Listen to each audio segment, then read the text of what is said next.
Our channel does not promote any violent, harmful, or illegal activities. আচ্ছা, আজকে যে কারণে আপনাদের আহ্বান করেছি, কালকে আমাদের একটা পরীক্ষা আছে এবং গুরুত্বপূর্ণ পরীক্ষা। তা সে বিষয়ে কিছু তথ্য অবশ্যই জানানো দরকার সংবাদ মাধ্যমকে এবং বিশেষ করে যারা পরীক্ষার্থী তাদের তো বটেই। কারণ অনেক সময় আমরা অনেক কিছু হয়তো ওয়েবসাইটে দিই নোটিফিকেশান, কিন্তু সেটা হয়তো সবাই ঠিক করে দেখেন না, ফলে আপনাদের মাধ্যমে অনেক তথ্য যায়। কারণ আপনাদের আমি অনুরোধ করেছিলাম আগেও যে 10টার সময় যে উপস্থিতি বাধ্যতামূলক এই ব্যাপারটা জানিয়ে দিতে, এবং আমি কৃতজ্ঞ যে অনেক চ্যানেল তারা স্ক্রোল আকারে সেটা দিয়েছে। আমি জানি না এখনও চলছে কি না, এটা অনুরোধ করব যে আপনারা এটা চালিয়ে যাবেন, যে স্ক্রোল আকারে একদম আজকে রাত অবধি বা কালকে অবধি। আর আজকে আমাদের সাংবাদিক সম্মেলনে এই কথাটা আবার করে বলে দিচ্ছি যে যেহেতু আমাদের অ্যাডমিট কার্ডে প্রাথমিকভাবে লেখা ছিল যে 11টার মধ্যে উপস্থিতি, আর তারপরে আমরা সিদ্ধান্ত নিলাম যে আরেকটু এগিয়ে দেওয়া দরকার, কারণ নিরাপত্তাজনিত যে তল্লাশি হয় তার জন্য আরও সময় লাগতে পারে, সেজন্য 10টার সময় উপস্থিতি। এটা আমরা প্রত্যেক পরীক্ষার্থীকে অনুরোধ করছি এবং আপনাদের মাধ্যমে সে অনুরোধ আশা করি তারা পেয়ে যাবেন, আমার বার্তা পৌঁছে যাবে। তা এইটা একটা খুব গুরুত্বপূর্ণ দিক। মোট পরীক্ষার্থীর সংখ্যা আপনাদের আগেও বলেছি আমি, দুটো পরীক্ষা মিলিয়ে 5,65,000-এর মতন। তার মধ্যে 3,19,919 এই সংখ্যাটা হচ্ছে আগামীকাল যে পরীক্ষাটা হতে চলেছে।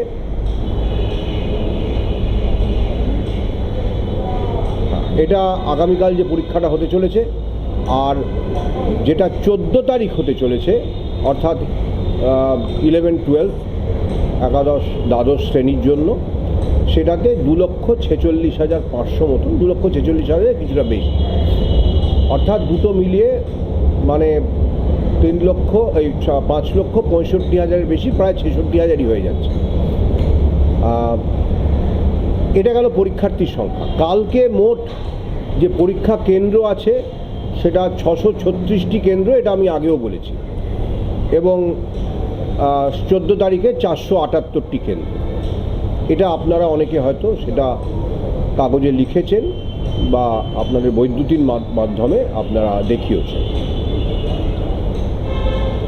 এটা গেল পরীক্ষা কেন্দ্র। এরপরে আরও একটু খুঁটিনাটিতে আমরা আসতে পারি, যে তথ্য যেটা আপনাদের হয়তো মনে হতে পারে যে এটা প্রয়োজনীয়, যে পরীক্ষাটা নিশ্চিতভাবে সুরক্ষিত করতে বা পরীক্ষার সুরক্ষা নিশ্চিত করতে আমরা যেসব বন্দোবস্ত নিয়েছি তার কিছু কিছু আমি আলোচনা করে দিচ্ছি। সেটা হচ্ছে যে ওই যে প্রথমেই বললাম, যেটা 10টার সময়, অর্থাৎ একটা প্রাথমিক তল্লাশি করেই ভেতরে তারা প্রবেশ করতে পারবেন পরীক্ষার্থীরা, এবং সেটা কোনো রকম মানে প্রত্যেকে যেটা নিয়ে যেতে পারবেন সেটা হচ্ছে একটি স্বচ্ছ পেন। যদিও আমরা প্রত্যেক পরীক্ষার্থীর জন্য পেনের বন্দোবস্ত রেখেছি, এমন নয় যে তার পেনটা যদি অনুপযুক্ত হয় তাহলে তিনি পরীক্ষা দিতে পারবেন না। প্রত্যেক পরীক্ষার্থীর জন্য আমরা পেনের বন্দোবস্ত আমাদের পরীক্ষা কেন্দ্রগুলিতে থাকবে, অর্থাৎ একটি পরীক্ষা কেন্দ্রে যদি মোট 500 পরীক্ষার্থী থাকেন, 500টি পেন সেখানে পাঠানো আছে। সেদিক থেকে পরীক্ষার্থীর অসুবিধার কোনো কারণ ঘটবে না। তাকে অবশ্যই তার অ্যাডমিট কার্ডটি নিয়ে যেতে হবে। অ্যাডমিট কার্ড ছাড়া পরীক্ষা কেন্দ্রে প্রবেশ একেবারেই অনুমতিযোগ্য নয়। আর অ্যাডমিট কার্ডে বারকোড স্ক্যানার আছে, অর্থাৎ অ্যাডমিট কার্ডটি মানে আমরা আমাদের ওয়েবসাইট থেকে ডাউনলোড করা কিনা সেটাও খুব সহজে বোঝা যাবে। অ্যাডমিট কার্ডে বারকোড স্ক্যানার থাকবে, তাতে কি থাকবে সেটা আমি আলোচনা করছি না। এবং এই যে মোবাইল ফোন ছাড়া অন্যান্য কোনো কিছু, ঘড়ি, কোনো রকমের ঘড়ি, জলের বোতল, স্বচ্ছ একদম জলের বোতল হতে পারে, কিন্তু তাছাড়া অন্য কোনো কিছু কাগজপত্র, তার শুধু নিজের ফটো আইডি কার্ড ছাড়া কোনো কিছু সে নিয়ে যেতে পারবে না। যার অ্যাডমিট কার্ডে মনে হচ্ছে যে কিছু সমস্যা আছে, মানে ফটোটা স্পষ্ট নয়, হয়তো উনি মনে করছেন ততটা, বা সইটা স্পষ্ট নয় বা সইটা দেখা যাচ্ছে না, তাহলে তার পরীক্ষা যাতে বাতিল না হয় তার জন্য আমরা তার ওই অরিজিনাল, তো তিনি একটা আইডি কার্ড নিয়ে যাচ্ছেনই, তার একটা স্বপ্রত্যয়িত বা সেলফ অ্যাটেস্টেড যেটা ফটোকপি বলি সেরকম কপি উনি নিয়ে যাবেন ওই অ্যাডমিট কার্ডটি, এই অ্যাডমিট কার্ড বলছি, ওই ফটো আইডির, এবং ফটো আইডি কার্ডের যে ওই সেলফ অ্যাটেস্টেড ফটোকপিটা পরীক্ষা কেন্দ্রে জমা থাকবে এবং সেটা আমাদের কাছে চলে আসবে আঞ্চলিক কমিশনগুলির মাধ্যমে। বাতিল করছি না। যদি কোনো কারণে অ্যাডমিট কার্ডে ফটো সিগনেচারে কিছু বিভ্রাট থেকে যায়, অর্থাৎ সই অস্পষ্ট, ছবি মনে হচ্ছে তার অস্পষ্ট, তিনি হয়তো দ্বিধার মধ্যে সংশয়ের মধ্যে আছেন, এই ব্যবস্থাটা থাকছে। কিন্তু অ্যাডমিট কার্ড থাকতে হবে। অ্যাডমিট কার্ডটি সত্যি কি না সেটা বারকোড স্ক্যানার দিয়ে সহজেই ধরা যাবে। সুতরাং পরীক্ষার্থীর আইডেন্টিটি সম্পর্কে আমাদের ওটা মানে আশ্বস্ত করছে। প্রশ্নপত্রের মধ্যেও নানা রকম সিকিউরিটি ফিচার থাকবে, সেগুলো নিয়ে অবশ্যই আমরা কোনো আলোচনা করব না, থাকবে এইটুকু বলে দিচ্ছি। এবং সিকিউরিটি ফিচারগুলো এমন যে কোনোভাবে যদি প্রশ্নপত্র কেউ ছবি কোনোভাবে আমাদের নিরাপত্তা বলয় যে টোপকে যদি কোনো বা ভেতরে অভ্যন্তরীণভাবে কোনো রকম কোনো প্রশ্ন লিখের চেষ্টা কেউ করেন, কোন পরীক্ষার্থীর প্রশ্নপত্র থেকে সেটা হয়েছে আমরা সে অবধিও ধরতে পারবো। সিকিউরিটি ফিচারগুলো একদম, যদি কালকে 3,19,000 পরীক্ষার্থী থাকেন তাহলে 3,19,000 ভিন্ন সিকিউরিটি ফিচার থাকছে। কিছু কমন থাকে, আর কিছু ভেরিয়েবল থাকে। আমাদের সেই ব্যাপারেও আমাদের যথেষ্ট মানে সিকিউরিটি ফিচার, খুব শক্তিশালী সিকিউরিটি ফিচার। এছাড়া আমাদের যেটা বলবার সেটা হচ্ছে পরীক্ষার্থীরা যারা আসবেন তাদের জন্য যদি কেউ কোনো কারণে কোনো মূল্যবান দ্রব্য নিয়ে আসেন যেটা কি না হলের ভেতরে নিয়ে যাওয়া যাবে না, এবং তার সঙ্গে কেউ নেই যাকে তিনি যার কাছে ওটা রক্ষিত রাখতে পারেন, তাহলে মানে সুরক্ষিত রাখতে পারেন বা গচ্ছিত রাখতে পারেন, তাহলে তার জন্য একটা ক্লোকরুমের বন্দোবস্ত প্রতি ভেন্যুতে থাকবে, যাতে টোকেনের বিনিময়ে তিনি তার যে জিনিস মূল্যবান সেখানে জমা রাখতে চান সেটা জমা থাকবে। তারপরে আবার পরীক্ষার শেষে টোকেন নিয়ে তারা চলে যাবে। পরীক্ষার সময় 12টা, আমরা প্রত্যেক পরীক্ষা কেন্দ্রে 10টা থেকে 10:30টার মধ্যে আমরা প্রশ্নপত্র পৌঁছে দেব 636টা ভেন্যুতে, এবং পরে পরীক্ষাতে 478টি ভেন্যুতে প্রশ্নপত্র পৌঁছে দেব।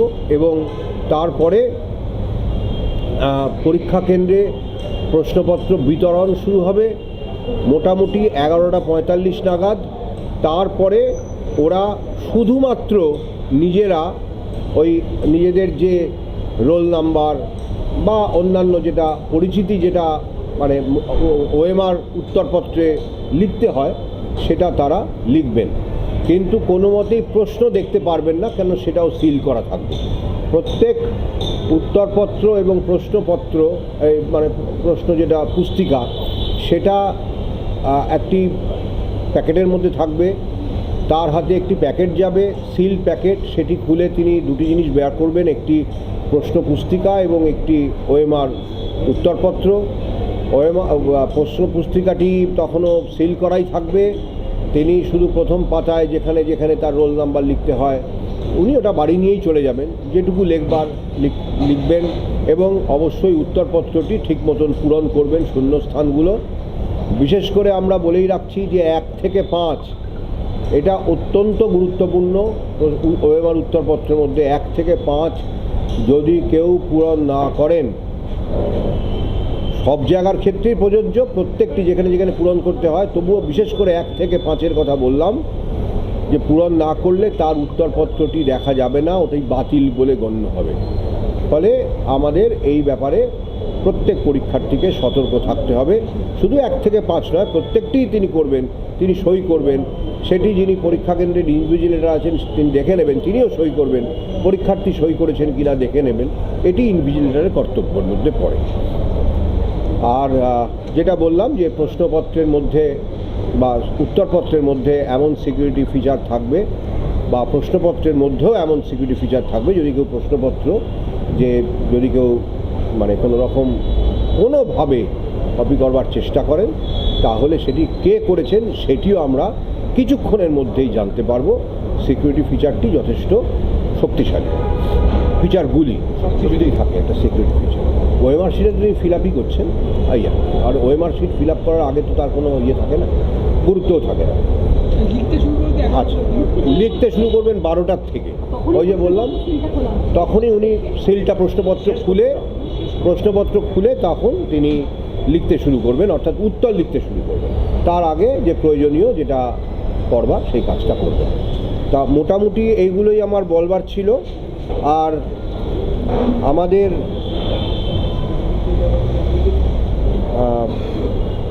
এনক্লোজার সেটা বলাই বাহুল্য যে যারা মহিলা পরীক্ষার্থী থাকবেন তাদের জন্য একটি আলাদা এনক্লোজার থাকবে, কারণ তার যে তল্লাশি অবশ্যই একজন লেডিস সিকিউরিটি স্টাফ দ্বারাই করা হবে এবং সেটা একটা মানে বদ্ধ জায়গার মধ্যেই করা হবে এবং সেখানে স্বাভাবিকভাবে যেটা সব জায়গাতেই নিয়ম যে লেডিস সিকিউরিটি স্টাফ তারাই করেন এই ফ্রিস্কিংয়ের কাজটা লেডি ক্যান্ডিডেট হলে, এবং সেটা একটা মানে অন্যের দৃষ্টির আড়ালেই হয়, এটা সর্বত্রই হয়, এটা নতুন করে বলবার কিছু নেই। তো সেরকম একটা এনক্লোজারও ভেন্যুগুলোতে করা হয়েছে। তল্লাশি অবশ্যই ডিটেক্টর থাকবে, মেটাল ডিটেক্টর থাকবে। তা এই মোটামুটি প্রাথমিকভাবে আপনাদের জানানোর, এর বাইরে খুব বেশি তথ্য নিয়ে আমি আজ আলোচনা করব না, আমার ব্যস্ততাও আছে। তবুও যদি মনে হয় যে কিছু মিস করে গেছি, জানার প্রয়োজন, যে পরীক্ষার্থীদের জানার প্রয়োজন, বিশেষ করে এটা কারোর কৌতূহল মেটানো না, পরীক্ষার্থীদের জানার প্রয়োজন, এরকম যদি কোনো কিছু জানবার থাকে একটু কন্ট্রোল রুমের নাম্বারগুলো এখন শেয়ার করছি না, আমরা ওয়েবসাইটে কন্ট্রোল রুমের নাম্বার দিয়ে দেবো প্রত্যেকটি, যেটা আমাদের শিক্ষা দপ্তরের কন্ট্রোল রুম, আমাদের কন্ট্রোল রুম, প্রত্যেকটি আমরা ওয়েবসাইটে কিছুক্ষণের মধ্যেই দিয়ে দেবো। অবশ্যই এটা যে এই যে মোবাইল ফোনের কথা আমি বললাম বা কোনো রকম ইলেকট্রনিক ডিভাইস যেটা নিয়ে পরীক্ষার্থী ঢুকতে পারবেন না, ইনভিজিলেটর ভেন্যু ইনচার্জের ঘরে, ইনভিজিলেটর কেন, আমি যদি কোনো পরীক্ষা কেন্দ্র ভিজিট করি, ঘুরতে যাই, কোনো আঞ্চলিক চেয়ারপারসন, আঞ্চলিক কমিশনের চেয়ারপারসন যদি যান, কোনো শিক্ষা দপ্তরের কর্তা ব্যক্তিও যদি যান, তিনি ভেন্যু ইনচার্জের ঘর অবধি মোবাইল নিয়ে যেতে পারবেন। ভেন্যু ইনচার্জকে অবশ্যই তার সঙ্গে মোবাইল রাখতে হবে, তবে নট ইন হলের মধ্যে তিনিও মোবাইল নিয়ে প্রবেশ করবেন না, কারণ ভেন্যু ইনচার্জ, অবজারভার, এদের তো মোবাইল ফোন সঙ্গে রাখতেই হবে, কারণ কখনো কোনো তাদের প্রয়োজন হবে আমাদের সঙ্গে যোগাযোগ করবার বা আমাদের প্রয়োজন হতে পারে তার সঙ্গে যোগাযোগ করবার, সুতরাং এটা তাদের মোবাইল ফোন থাকতেই হবে। কিন্তু তিনি যদি মনে করেন আমি একটা হলে যাব, না যাওয়াই হয়তো বাঞ্ছনীয়, যদি মনে করেন যাব, তাহলে সেটি মোবাইল ফোনটি নিজের ওই ঘরে রেখে তবেই যেতে হবে, সেটা আমার ক্ষেত্রে প্রযোজ্য। কন্ট্রোল রুম কখন থেকে ফাংশন করবে? কন্ট্রোল রুম না, আজকে ফাংশন করবে না, কালকে সকালে আমাদের কন্ট্রোল রুম ওটি সকাল 8টা, 8:30 থেকে এরকম সময় থেকে ফাংশন করবে, ওয়েবসাইটে লেখা থাকবে। তবে শিক্ষা দপ্তরের ব্যাপারে আমি বলতে পারছি না, ওদের কাছ থেকে একদম ডিটেইলড ইনফরমেশন পেলে সেটা আমরা বলে দেব। না না, হলে প্রশ্নই নেই, কোনো হলে প্রশ্নই নেই। হল না, পরীক্ষার ওই যে যিনি নিয়ামক বলি বা যাই ভেন্যু ইনচার্জ আর কি, মানে যিনি ওই কেন্দ্রের কর্তা, সেই কেন্দ্রের কর্তার ঘরে ঢুকে মোবাইলটি তার কাছে রেখে তবে তিনি যদি মনে করেন আমি একবার কেন্দ্রটি পরিদর্শন করব, ঘরগুলো উঁকি মেরে দেখব, করতেই পারবেন, নিশ্চয়ই পারবেন, কিন্তু মোবাইলটি রেখে যেতে হবে। কোনো স্পেশাল অবজারভার নেই, প্রতিটি পরীক্ষা কেন্দ্রের জন্য একজন করে অবজারভার আছে। না, ইন্টারনেট বন্ধ এই কারণেই থাকবে না যে পরীক্ষার ওই কেন্দ্রের যিনি মানে অবজারভার বলুন কি আমাদের যিনি পরীক্ষা কেন্দ্রের যে চার্জে যিনি থাকবেন কর্তা, সে প্রিন্সিপাল হতে পারেন, হেডমাস্টার হেডমিস্ট্রেস হতে পারেন, তার তো হোয়াটসঅ্যাপে যোগাযোগ করবার প্রয়োজন হতে পারে। না, সেটা নিয়ে যাওয়া যাবে না, ওটা ওই ক্লোক রুমে রেখে যেতে হবে। বলছি সরকারি আধিকারিকরাই তো অবজারভার হচ্ছে। আধিকারিক বলবো না, সাধারণভাবে কলেজ বিশ্ববিদ্যালয়ের শিক্ষক অধ্যাপকরাই অবজারভার হয়েছেন, এর বাইরেও কেউ হতে পারেন, তবে সাধারণভাবে কলেজ বিশ্ববিদ্যালয়ের শিক্ষকেরাই অবজারভার হয়েছেন। একটা জিনিস, ভেন্যু সুপারভাইজার হবেন ওই যে ওই কেন্দ্রের যিনি প্রিন্সিপাল বা সাধারণভাবে তিনি কাউকে ডিউটি দিতেও পারেন, যে আমি সেদিন কোনো কারণে পারবো না, কোনো প্রিন্সিপাল বা প্রধান শিক্ষক হয়তো অসুস্থ, প্রতিষ্ঠানেরই কেউ না, ওই শিক্ষা প্রতিষ্ঠানেরই কেউ। 36 জন ভেন্যু সুপারভাইজার এবং অবজারভারের আন্ডার কন্ট্রোলে পরীক্ষাটা হচ্ছে, তাই তো? একদম, একদম, একদম। পরীক্ষা কেন্দ্র, আমি পরীক্ষা কেন্দ্র দুভাগে ভাগ করছি। একটা হচ্ছে একদম কেন্দ্র, একটা মানে কলেজ বা স্কুল, আরেকটা হচ্ছে পরীক্ষার হল। পরীক্ষা কেন্দ্রে ঢোকার শেষ সময় হচ্ছে 11:45, আর পরীক্ষার হলে ঢুকবার শেষ সময় হচ্ছে ঠিক 12টা ঘন্টা বাজা অবধি। প্রথমে একটা ওয়ার্নিং বেল 15 মিনিট আগে, আর তারপরে ফাইনাল বেল যখন লিখতে শুরু করবেন, তখন যখন তিনি সিল খুলে ফেলেছেন পরীক্ষার্থী, তখন 12টা ঘন্টা বাজলো, সেই সময় তিনি শেষ ঢুকতে পারবেন 12টা অবধি। কারণ একটা বড় পরীক্ষা কেন্দ্র যদি হয়, ঢুকে অনেক সময় কেউ যদি 11:44-এ ঢোকেন, কোন ঘরে আমার মানে সিট পড়েছে সেটা খুঁজতেও কিছুটা 10 মিনিট সময় লেগে যেতে পারে। যদিও প্রত্যেককে বলা আছে একটা মানে ফ্লোর ম্যাপ, একটা হল ম্যাপ করে দিতে প্রথমেই সামনেই, তবুও তার কিছু সময় লেগে যেতে পারে। অনেক বড় বড় ক্যাম্পাস থাকে, সুতরাং বিশেষ করে বিশ্ববিদ্যালয়ে যেখানে ভেন্যু, সেখানে পরীক্ষা কেন্দ্রে ঢোকার পরে হলে পৌঁছতে 10-12 মিনিট সময় লেগে যেতেই পারে। না, এরকম কিছু করে আমরা চিহ্নিত করিনি। সব ভেন্যুই আমাদের কাছে সমান স্পর্শকাতর, কারণ বিপদ হলে যে কোনো জায়গা থেকেই হতে পারে।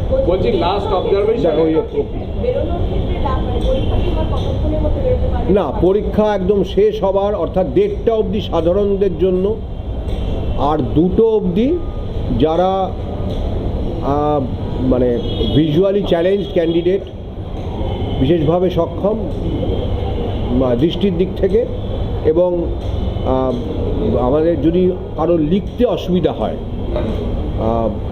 অন্যরকম কোনো মানে অসুবিধা আছে, যার জন্য তিনি আর কি স্ক্রাইব নিয়ে পরীক্ষা দিচ্ছেন। স্ক্রাইবের বন্দোবস্ত এটাও বলে দেওয়া ভালো, কারণ আমাদের প্রত্যেকের জন্য একজন করে স্ক্রাইব, তারা যারা চাইবেন, যিনি এলিজিবল স্ক্রাইব পেতে যোগ্য, তাদের জন্য যে স্ক্রাইবের বন্দোবস্ত এটা যে করা হচ্ছে, তারা পারমিশন নেবেন গিয়ে আঞ্চলিক কমিশনগুলিতে, যে কোনো আঞ্চলিক কমিশন। আগে নিয়ম ছিল যে আমার যদি নর্দার্ন রিজিয়নে সিট পড়ে, কোনো কারণে আমি হয়তো নর্দার্ন রিজিয়নে পরীক্ষা দেব, কিন্তু আমি এইখানে আপাতত বসবাস করি, তা পরীক্ষার আগে আমি হয়তো চলে যাব, তা আমি পারমিশন নেবার সময় আমি হয়তো সাউথ ইস্টার্ন রিজিয়নে বা সাদার্ন রিজিয়নে গিয়ে অনুমতি নিলাম, সেটাও আমরা এবারে অনুমতি দিয়েছি। স্ক্রাইবকে সঙ্গে নিয়ে যেতে হতো, সেটাও এবারে নিয়ে যেতে হয়নি। স্ক্রাইবের যে ডকুমেন্টগুলো নিয়ে যেতে হয়েছে সেটা, তাছাড়া যেটা বন্দোবস্ত করেছি, অনুরোধ করেছি, যদি কেউ, অবশ্য সে সময়টা পেরিয়ে গেছে এখন, আজকে আর সম্ভব নয়, যদি নির্দিষ্ট সময়ের মধ্যে কেউ আবেদন করে থাকেন যে আমরা স্ক্রাইব জোগাড় করতে পারছি না, যিনি আমার সঙ্গে গিয়ে সেদিন 3 ঘন্টা বা 2 ঘন্টা, 3 ঘন্টাই হচ্ছে, কারণ আমি 11টার মধ্যে ঢুকছি বা 11:30টায় ঢুকছি, আর হয়তো 2টো পর্যন্ত থাকছি বা 2:15 অবধি থাকছি, এই সময়টা আমার সঙ্গে কাটাতে চাইবেন, তা এরকম যদি বন্দোবস্ত না করতে পারেন, তাহলে আমার কাছে মানে আমাদের কাছে অর্থাৎ কমিশনের কাছে তিনি আসবেন, আঞ্চলিক কমিশনের কাছে। ভেন্যু আঞ্চলিক কমিশন তার জন্য একজন যিনি যোগ্য, তার বন্দোবস্ত করে দেবে। অর্থাৎ যোগ্যতার এখানে মাপকাঠি হচ্ছে, যদি নবম দশমের পরীক্ষা হয়, যার ন্যূনতম যোগ্যতা মান হচ্ছে গ্র্যাজুয়েট হওয়া, গ্র্যাজুয়েট নন এমন কেউ, অর্থাৎ প্রথম বর্ষে পড়তে পারেন, সদ্য হায়ার সেকেন্ডারি দিয়েছেন বা দেবেন, একাদশ শ্রেণীতে পড়েন, এরকম হতে পারেন, তিনি স্ক্রাইব হওয়ার যোগ্য, এরকম একজনের বন্দোবস্ত করা হয়েছে এবারে কেউ যদি সেটা অনুমতি চেয়ে থাকেন যে আমি বন্দোবস্ত করতে পারিনি, আর একাদশ দ্বাদশ হলে সেটা ম্যাক্সিমাম গ্র্যাজুয়েট, অর্থাৎ one level below the minimum qualification. এটা গুরুত্বপূর্ণ প্রশ্ন নিশ্চয়ই। এদিক থেকে কেউ আসছিল আমার দুটো প্রশ্ন আছে। বেরোনোর সময়টা যে পরীক্ষা শেষের পরে টয়লেট যাওয়া, দেখুন আজকে সেইটা তো একেবারে মানে এরকম বারণ করা যায় না। দুটো প্রশ্ন। লাস্ট অবজারভেশনে সুপ্রিম কোর্ট বলেছে যে কোনোভাবে কেউ দাগিয়ে এখানে বসতে পারবে না, এই প্রশ্নের আজকে আমি এই আলোচনাটা 14 তারিখের পরে করব। এটা এখানে আজকে জানানোর জন্য দরকার নেই। আমাদের ওয়েবসাইটে যেটুকু আছে, সুপ্রিম কোর্টের নির্দেশ যা আছে সেটা সবাই জানেন, সেই মেনেই তারা বসবেন, আসবেন ইত্যাদি ইত্যাদি। এই ব্যাপারে আমাদের কিছু আমাদের এই ব্যাপারে আমরা আজকে আলোচনা করব না। আরেকটা একটি প্রশ্ন আছে, না এটা আমাদের প্রশ্নপত্র সুরক্ষিত আছে, এটা আমাদের প্রশ্নপত্র সুরক্ষিত আছে, আমি কোনো নাম করে। হ্যাঁ, প্রফেশনাল তো অবশ্যই, যে কোনো অ্যাডমিট কার্ডই প্রফেশনাল, কারণ যোগ্যতা বিচারের জন্য যে ফিজিক্যাল ভেরিফিকেশন অফ ডকুমেন্ট হয় তার আগে তার এলিজিবিলিটি বা যোগ্যতা সম্পর্কে সুনিশ্চিত হওয়া যায় না। অনলাইন ভেরিফিকেশান দিয়ে কখনো কারোর মানে যোগ্যতা আছে কি নেই সেটা সুনিশ্চিত বলা যায় না। So all admit cards always in all examinations are professional. আমার দ্বিতীয় প্রশ্ন হচ্ছে স্যার, আমরা 2016 সালে দেখেছিলাম সব মিলিয়ে প্রায় 23 লক্ষ আবেদন ছিল। না, এটা একটু ভুল বলা হলো। আপনি সেটা সব মিলিয়ে বলছেন, মানে শিক্ষাকর্মী এবং শিক্ষক মিলিয়ে বলছেন। আগের বারে শিক্ষক নিয়োগের পরীক্ষায় 2,90,000-এর কিছু বেশি মোট পরীক্ষার্থী ছিলেন, অর্থাৎ সেক্ষেত্রে একাদশ দ্বাদশে বেশি ছিল 1,50,000-এর কিছু বেশি, আর 1,41,000 মতন সেটা নবম দশমের ক্ষেত্রে 2,91,000 কিছু বেশি, প্রায় 3 লাখ। আর এবারে সেই সংখ্যাটা 5,65,000। 2016-র পরীক্ষার্থী কত সেটা কি বলা সম্ভব? সরি, 2016-তে যারা শিক্ষক পরীক্ষা দিচ্ছেন সেই সংখ্যাটা কত কি বলা সম্ভব? না, সেই সম্পর্কে বিস্তারিত তথ্য মানে আমি নিখুঁতভাবে দিতে পারবো না, তবে প্রায় সবাই আবেদন করেছেন এটা আমি জানি। জানো দেখা গেছিল ওএমআর খালি দেওয়া হচ্ছিল, এবারে কি কোনো ইনস্ট্রাকশন দিচ্ছে? না, সেভাবে কোনো ইনস্ট্রাকশন কারণ নেই যে ব্ল্যাঙ্ক সাবমিট করা যাবে না, একটা গোল দিয়ে সাবমিট করলেই সেটি খুব মানে যোগ্য একটা ওএমআর হবে, এরকম কোনো ইনস্ট্রাকশন নেই। না না না, এটা অ্যাডমিট কার্ড এবং গাইডলাইন যা আছে না, সেটা ওএমআর বাতিল তো আমাদের লেখা আছে, অ্যাডমিট কার্ডে যা লেখা আছে বা ওএমআর শিটে লেখা থাকবে, প্রশ্নপত্রগুলি প্রশ্ন পুস্তিকাতে লেখা থাকবে।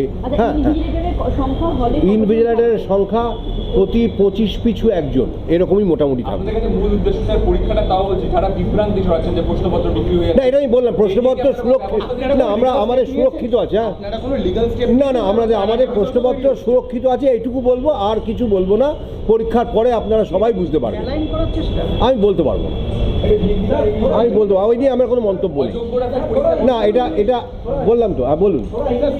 ঢোকা যাবে সেটার ব্যাপারে একটা সুনির্দিষ্ট মানে নির্দেশিকা আছে, যেটা হচ্ছে একটি ট্রান্সপারেন্ট প্লাস্টিক ফোল্ডারে তার ফটো আইডি কার্ড, তার অ্যাডমিট কার্ড, তার পেন এবং একটি স্বচ্ছ জলের বোতল। পেনটি হতে হবে ট্রান্সপারেন্ট বা স্বচ্ছ পেন। তার পেনটা যদি সেই মতন না হয় পেনটিকে ফেলে দিতে হবে।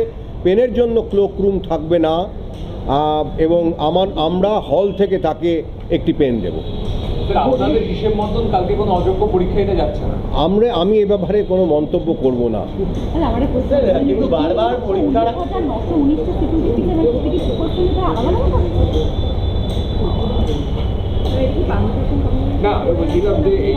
না, এইটা নিয়ে প্রশ্নটা পুনরাবৃত্তি করবেন না আমার, কারণ সময়েরও ব্যাপার আছে, আমি চলে যাব। আমি জানার জন্য কৌতূহলে বলছি, আপনারা তো ধরুন তালিকা প্রকাশ করেছেন না, ওইটা নিয়ে না আজকে আলোচনাও করব না, প্রশ্নও করবেন না দয়া করে।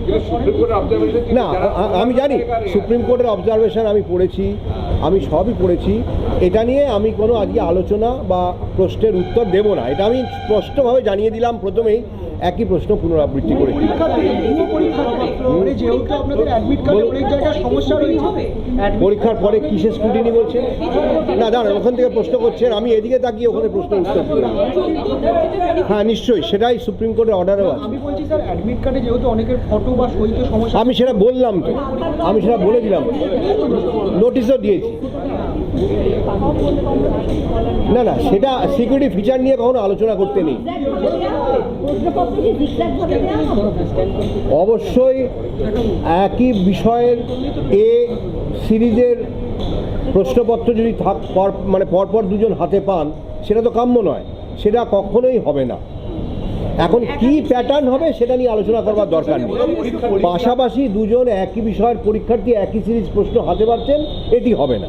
কোনো পরীক্ষার্থী যদি ইনএলিজিবল বা অযোগ্য বলে বিবেচিত হয়, তার পরীক্ষা বাতিল হতে পারে। তো পরে যে কোনো ব্যাপারে ইনএলিজিবিলিটি, সেটা আমি বললাম। আপনি যেটা প্রশ্ন করলেন যে অ্যাডমিট কার্ড প্রভিশনাল কেন, সেখানেই বললাম যে all admit cards in all examinations are always provisional.